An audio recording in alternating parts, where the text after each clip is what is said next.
أعوذ بالله من الشيطان الرجيم بسم الله الرحمن الرحيم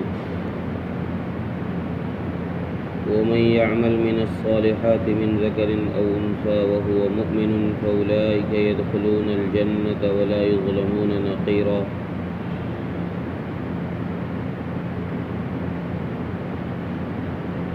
اس سے پہلی آیت میں اللہ تبارک و تعالیٰ نے یہ بتایا کہ جنت کا داخلہ یہ آرزوؤں پر نہیں ہے، تمناؤں پر نہیں ہے، بلکہ عمل پر ہے. اہل کتاب کو خطاب کر کے بھی اور مسلمانوں کو خطاب کر کے اللہ تعالیٰ نے یہ بات کی کہ خالص تمنائیں کرنا اور عمل نہ کرنا یہ جنت میں داخلے کا سبب نہیں بنے گا، یہ نجات کا ذریعہ نہیں بنے گا. نجات کے لیے تو عمل کر کے دکھانا پڑے گا. جب یہ آیت کریمہ پچھلی والی نازل ہوئی تو اہل کتاب نے مسلمانوں سے کہا کہ دیکھو ہم اور تم برابر ہو گئے، ہم اور تم برابر ہو گئے، چونکہ اللہ تعالیٰ نے دونوں کے لیے یہ بات کہی ہے کہ مسلمانوں تمہیں بھی نجات ملے گی عمل سے، اور اے اہل کتاب تمہیں بھی نجات ملے گی عمل سے، خالی تمناؤں سے نہیں. تو اللہ تبارک و تعالیٰ نے اگلی آیت مسلمانوں کو فضیلت عطا کرنے کے لیے نازل فرمائی، اور اس آیت میں اللہ تعالیٰ نے یہ شرط لگا دی کہ جو شخص بھی نیک عمل کرے گا، جو شخص بھی نیک عمل کرے گا تو اس کا نیک عمل اس وقت ہی قابل قبول ہوگا جب اس کے پاس ایمان بھی ہوگا. وَمَن يَعْمَلْ مِنَ الصَّالِحَاتِ مِن ذَكَرٍ أَوْ أُنثَىٰ، خواہ مرد کرے نیک کام یا عورت کرے، جو بھی نیک کام کرے گا اس کا تعلق اگر ایمان سے نہیں ہے، چونکہ مشرکین مکہ بہت خیر کا کام کیا کرتے ہیں، حاجیوں کی خدمت، کھانا کھلانا، پانی پلانا، مہمان نوازی تو عرب کی مشہور تھی، تو خیر کے کام میں کمی نہیں کرتے تھے، خوب کرتے تھے. لیکن اللہ تعالیٰ نے اس خیر کے کام کے متعلق فرما دیا کہ چونکہ ان کے ساتھ ایمان نہیں ہے تو اس خیر کے کام پر اجر بھی نہیں. اجر اسی صورت میں ملے گا جب انسان نیکی کے ساتھ میں ایمان بھی رکھتا ہو. تو مسلمان چونکہ جو نیک کام کرے گا اس کے ساتھ ایمان بھی ہوگا، تو لہذا مسلمان افضل ہوا عام لوگوں سے، خواہ وہ مشرک ہوں یا اہل کتاب ہوں. اہل کتاب کے پاس بھی چونکہ ایمان نہیں ہے، وہ بھی مشرکوں کی طرح ہیں، تو اللہ تعالیٰ نے یہاں پر مسلمانوں کو فضیلت عطا کرتے ہوئے یہ بات ارشاد فرمائی. اور پھر اللہ تعالیٰ نے انہی لوگوں کے متعلق فرمایا کہ یہی لوگ جنت میں داخل بھی ہوں گے جس کے پاس نیک اعمال ہوں، نیک اعمال کے ساتھ ساتھ اس کے پاس ایمان بھی ہو تو ہی جنت میں داخل ہوگا. ورنہ دنیا میں دیکھ لیجئے کتنے سارے لوگ ہیں جن کے پاس ایمان نہیں لیکن نیک کام خوب کرتے ہیں، دوسروں کو پانی پلاتے ہیں، رشتہ داروں پر خرچ کرتے ہیں، یتیموں پر خرچ کرتے ہیں، ان کی مدد کرتے ہیں، نیک کام خوب کرتے ہیں. لیکن اللہ تعالیٰ نے جنت کا داخلہ طے کرنے کے لیے ایمان کو شرط قرار دے دیا کہ اگر ایمان پاس ہوگا تو ہی آخرت کی منزلیں آسان ہوں گی. اگر ایمان نہیں ہوگا تو نہیں، کچھ بھی نہیں ہے وہاں۔ لیکن ایمان والوں میں بھی چونکہ دو قسم کے لوگ ہیں، ایک تو وہ لوگ ہیں جو واقع میں ہی نیک ہیں، اچھے کام کرنے والے ہیں، ایک وہ لوگ ہیں جو صرف نام کے مسلمان ہیں لیکن رات دن زندگی گناہوں میں گزر رہی ہے، فسق و فجور کے اندر زندگی گزار رہے ہیں، وہ بھی مسلمان ہیں۔ تو اللہ تعالیٰ نے دونوں قسم کے مسلمانوں کو اس آیت میں شامل فرما لیا ہے کہ مسلمان اگر نیک ہو تب، اور اگر مسلمان فاسق اور فاجر ہو تب، بہر صورت جو بھی نیک کام کرے گا تو ہم اس کو جنت میں داخل کریں گے، اب چاہے وہ دنیا سے توبہ کر کے جا رہا ہو یا دنیا سے بغیر توبہ کیے ہوئے جا رہا ہو، لیکن شرط یہ ہے کہ دنیا سے اس کے ساتھ ایمان جا رہا ہو۔ اگر ایمان جا رہا ہے اور وہ دنیا سے توبہ کر کر نہیں گیا ہے تو اللہ تبارک و تعالیٰ کی مرضی پر ہے کہ اب چاہے اسے یوں ہی بخش دے اور پہلی دفعہ میں جنت میں داخل کر دے، یا پھر اس کو جہنم میں داخل کرے اور اس کو سزا دے، اور سزا دینے کے بعد پھر اس کو جنت میں داخل کرے۔ یہ اللہ تبارک و تعالیٰ کو اختیار ہے۔ اس آیت کے اندر اللہ تعالیٰ نے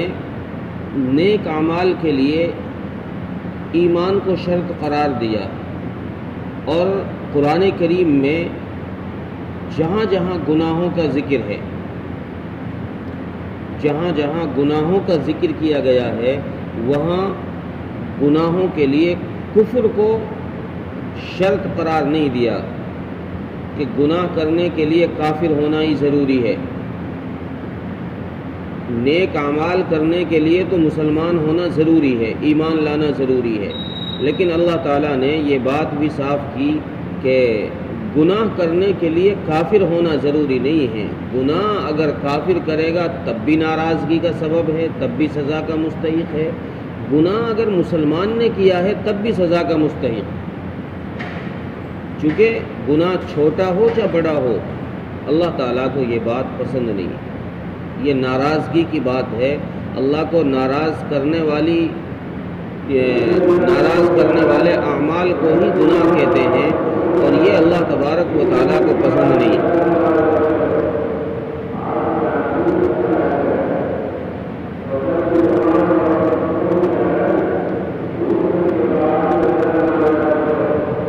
اس لیے اللہ تبارک و تعالیٰ نے جہاں گناہ کا تذکرہ کیا ہے وہاں کفر کو اس کے لیے شرط قرار نہیں دیا، اور پھر آگے اللہ تعالیٰ نے فرمایا وَلَا يُظْلَمُونَ نَقِيرًا، کہ ہمارے یہاں کسی پر تل برابر بھی ظلم نہیں ہوگا، کسی کا حق نہیں مارا جائے گا، تل برابر بھی، ذرہ برابر بھی کسی کی حق تلفی نہیں ہوگی، کہ کسی نے ظلم نہیں کیا ہو، گناہ نہ کیا ہو اور اس کے کھاتے میں گناہ لکھ دیا جائے، کسی نے گناہ کیا تھوڑا، وہ سزا کا مستحق تھا تھوڑا، اس کو زیادہ سزا دے دی جائے، یا اسی طریقے سے کسی نے نیکیاں کی ہوں زیادہ، اس کی نیکیاں کم کر کے اس کو ثواب تھوڑا دیا جائے۔ تو اللہ تعالیٰ نے ان دونوں باتوں کی نفی یہاں فرما دی، وَلَا يُظْلَمُونَ نَقِيرًا، کہ ہمارے یہاں نہ تو گناہ میں اضافہ کر کے اور نہ نیکیوں میں کمی کر کے ظلم کیا جائے گا، کسی کے ساتھ زیادتی نہیں کی جائے گی۔ یہاں پر ایک شبہ یہ پیدا ہو سکتا ہے کہ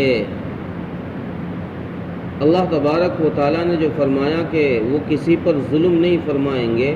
تو قرآن کریم میں کئی جگہ پر یہ بات ارشاد فرمائی ہے کہ اللہ تعالیٰ اپنے بندوں پر ظلم نہیں کرتے، اور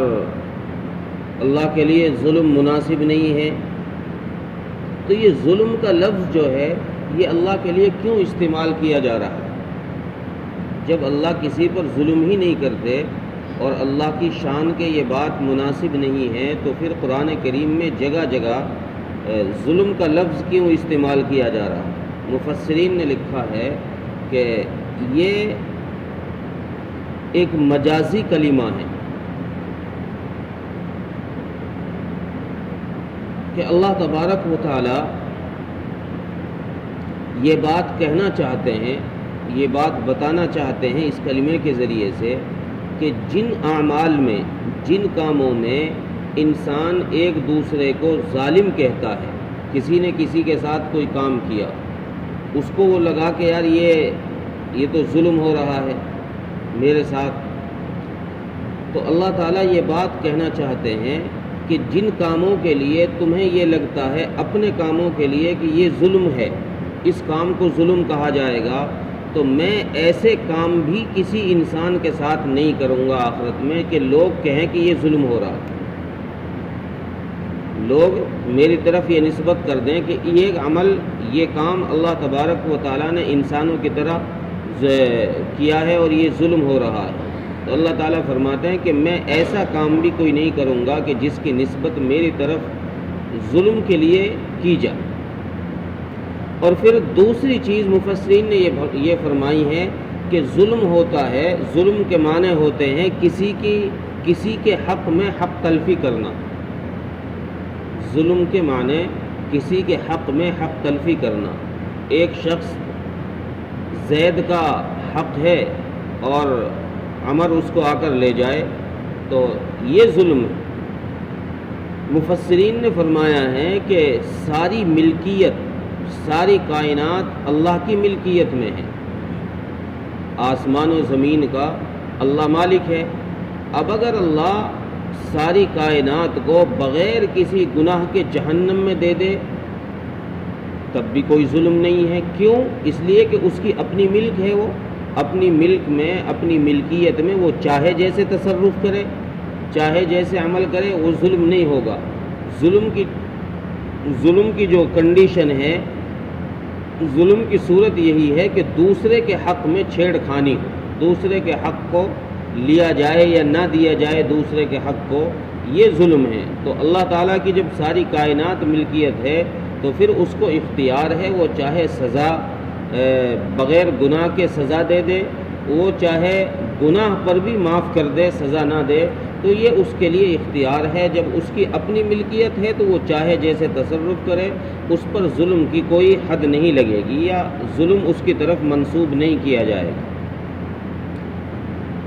ترجمہ دیکھیں، وَمَنْ يَعْمَلْ مِنَ الصَّالِحَاتِ مِنْ ذَكَرٍ أَوْ أُنْثَىٰ وَهُوَ مُؤْمِنٌ، اور جو شخص بھی نیک عمل کرے گا، خواہ مرد ہو یا عورت، اور وہ مومن بھی ہو، فَأُولَٰئِكَ يَدْخُلُونَ الْجَنَّةَ، تو یہی لوگ ہیں جو جنت میں داخل ہوں گے، وَلَا يُظْلَمُونَ نَقِيرًا، اور وہاں کسی پر تل برابر بھی ظلم نہیں ہوگا، کسی کی تل برابر بھی کسی کا حق نہیں مارا جائے۔ اللہ تعالیٰ میں توفیق۔